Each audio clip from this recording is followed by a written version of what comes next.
All right, y'all, we're set up to do a little silver brazing for RC.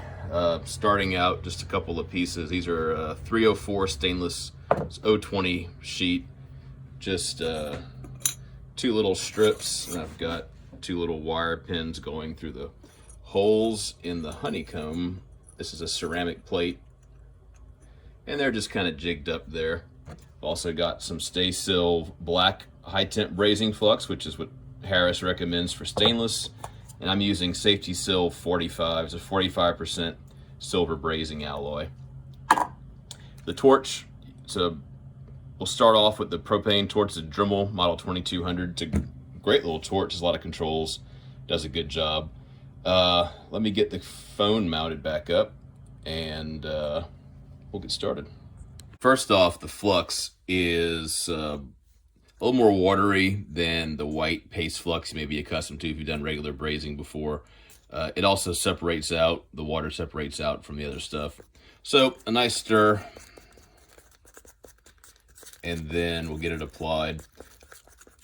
I tend to flux a little heavily. I find it's easier to remove the flux residue than to remove the oxidation.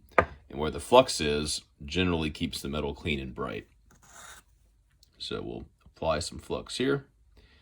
A note on fitting up for brazing. There needs to be a little room. If you look on the Harris website, or whoever you're buying your stuff from, they have some guidelines. I forget what the gap you want. But if you fit up the parts too tightly, there won't be any room for the braze metal. The braze metal flows through the joint by capillary action, and it's really kind of cool to watch. Whenever it heats up, it'll start flowing like water, and you can drag the heat around, and the braze will just follow it. But if the parts are very tight together, it can't follow it, so you gotta leave a little room. In this T-joint here, they're just sitting against each other. I don't have a clue what the gap is, and I don't think it's gonna be an issue. The metal will find its way in there. If it forces the parts apart, that's okay. I'm trying to get this piece just kind of jammed in. Kind of like that. So I've got a bright light on. The torch is on. There's the flame a little bit. So I'll start by heating it. You'll notice as I heat, the flux is going to start. Let's see if I can get that a little better. It'll start boiling as the water boils off, then it'll get dry somewhere around there. Then it'll start melting. Turn the flame down a little.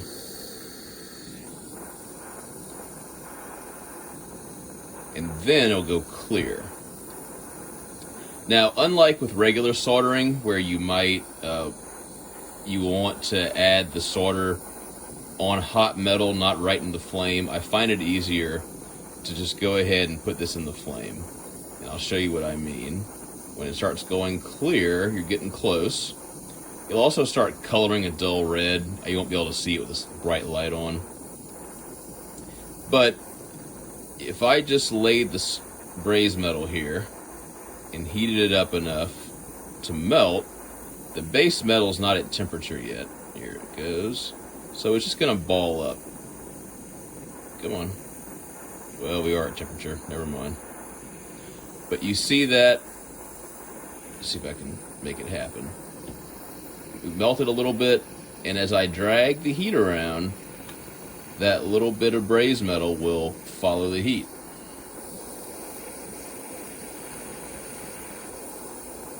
All right.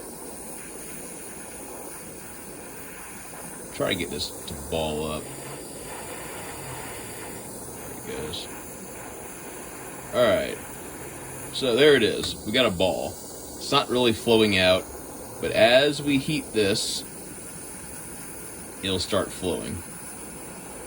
We'll get there the ball melted. Let's get the base metal at temperature. Here it starts to go, and whenever it's there, it'll just start running. Look through the camera and try to do this where you can see it as well. It's hard to look in the camera and do this at the same time. And I can't see the flame because of the light, so it's a little hard to see where I'm going. There we go. Alright, it's going to start running. Everybody's at temperature. Yes. Now, you'll notice it's run. You can see it's a little silver everywhere. But there's still a blob here. We've put more than the joint can manage. It's all filled up. You could start fillet brazing this if you really needed to. But for the purpose of this part of the video, this is it. You're done. Turn off the torch. I never applied braze metal to the other side. But it's got a nice fillet, and you'll see when I clean it up what it looks like. Alright, I've got a lens for my flame glasses over the camera to make the flame a little easier to see.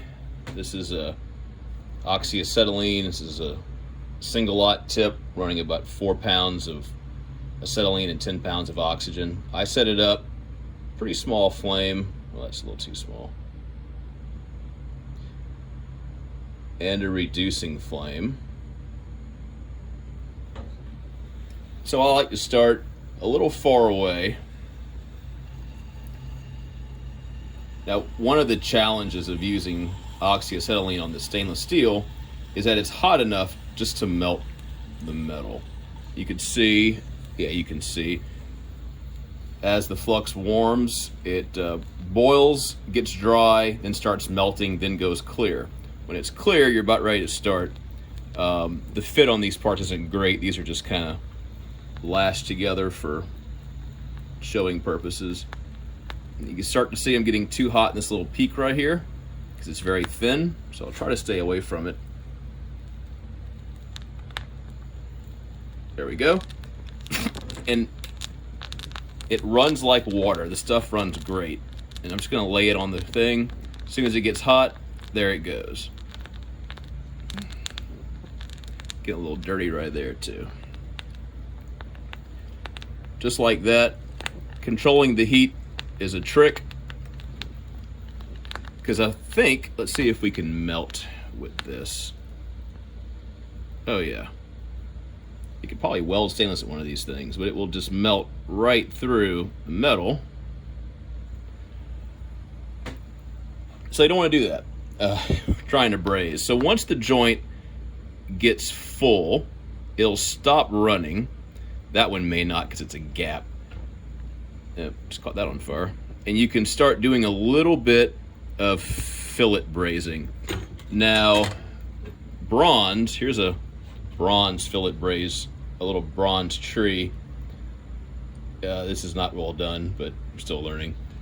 Bronze will fillet braze brilliantly. Silver, not so much, but you can kind of do it a little bit. And what you do is I'll get it just right, and I'll take the heat away. Just start to run. You're a little hot there. I might be able to fill this gap even though it's dirty on top.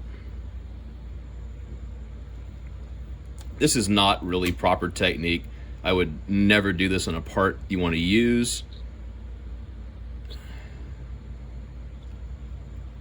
But with good heat control, you can do it. Let's add a little bit here.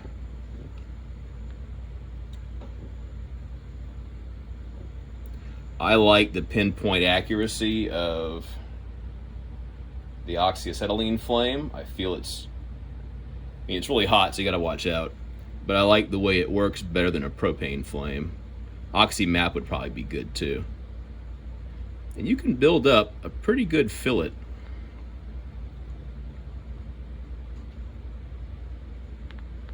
Gets a little hot as that wire gets short. So, you can't reach the other side. So I'll let it cool for a second, then I'll flip it over. I would probably wait longer on a real part, but this isn't a real part. That's an ugly joint. This has already been fluxed. You can see where the metal is clean, and then it's oxidized here, but it's all clean here. I'm not going to add any more flux. Let's just see how it goes. I'll light the torch back and we'll continue.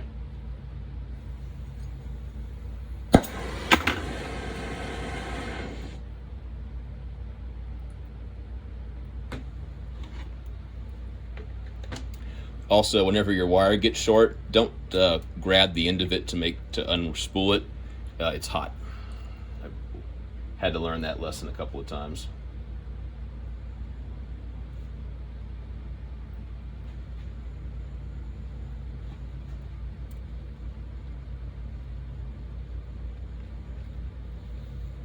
Now, I don't know if you could see it in there, this little tip started to get red.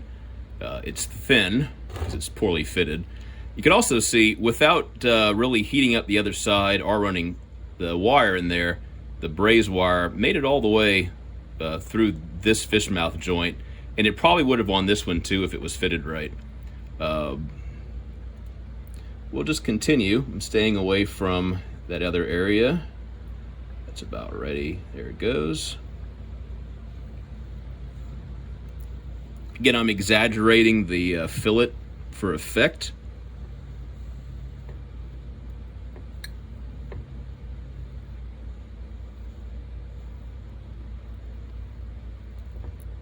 With a little bit of practice, you can really get the metal to do a lot of stuff. Bronze has a lot more strength than this silver braze does, so you could probably fill this gap in regular steel with bronze, and it might be okay. I wouldn't use this for a part. But you can fill gaps with this stuff. You see it's not sticking where I didn't burn the metal, but I over-oxidized the flux. It won't stick there, but it is sticking inside the joint. Doesn't take long. And we'll do a little bit of fillet brazing right there.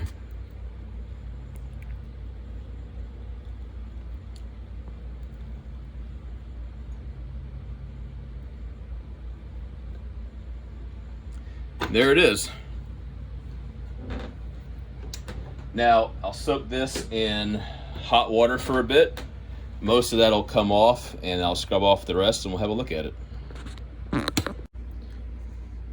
All right, that flux, when it dries, leaves really a glass-hard coating on everything, and it seems like it'd be impossible to get off, but it does dissolve in hot water.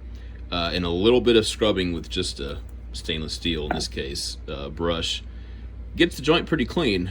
You could do a little bit more.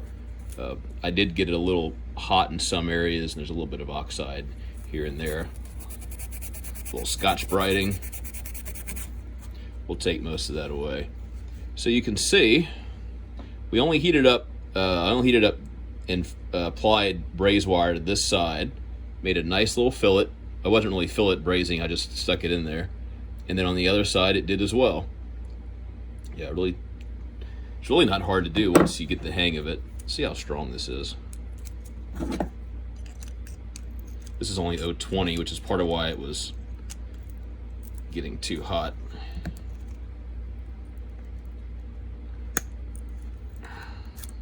Gonna need some bigger pliers.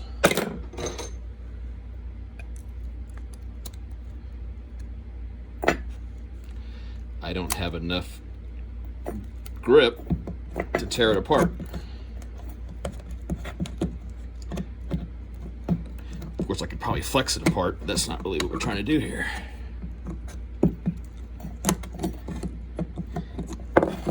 Let's hit it with a hammer. When in doubt, hit it with a hammer. Right here. Made a dent in my bench. But that joint is still solid. It's strong stuff. Then on to this part. It's a little, I haven't done any cleanup other than clean the flux off. So you can see where this little thin, poorly fit part would get too hot. It oxidized and the braze wire didn't stick. This is waterproof, so it must be stuck somewhere, but obviously you want to clean this up. You could probably just clean it reflux it and then get this to flow into it. This isn't the real part, so, but you can see the nice fillet and a little bit of filing could really clean this up nicely. And again, these parts are strong. You saw how strong just this tiny little piece was. This is much, much stronger. So just a little bit of filing would really clean this up and get it looking nice. You also, I tried a bit, you can't weld stainless with an oxy-acetylene rig. It just oxidizes and cuts or melts. So there you have it, a little bit of silver brazing for model building, or really anything. Most of the silver brazing videos that I found were for jewelry, and that's not what we're doing here. So it's a little different, but it does a great job, and it's very, very strong. I cut that cluster apart just to reuse the rest of that tubing, and it gives us an opportunity to look inside. You can see some of that is flux because this joint was waterproof, none of the water got in there to get it out. But a lot of that is really a nice fillet inside of braze metal. Let's go ahead and cut it in half and take a look at the joints.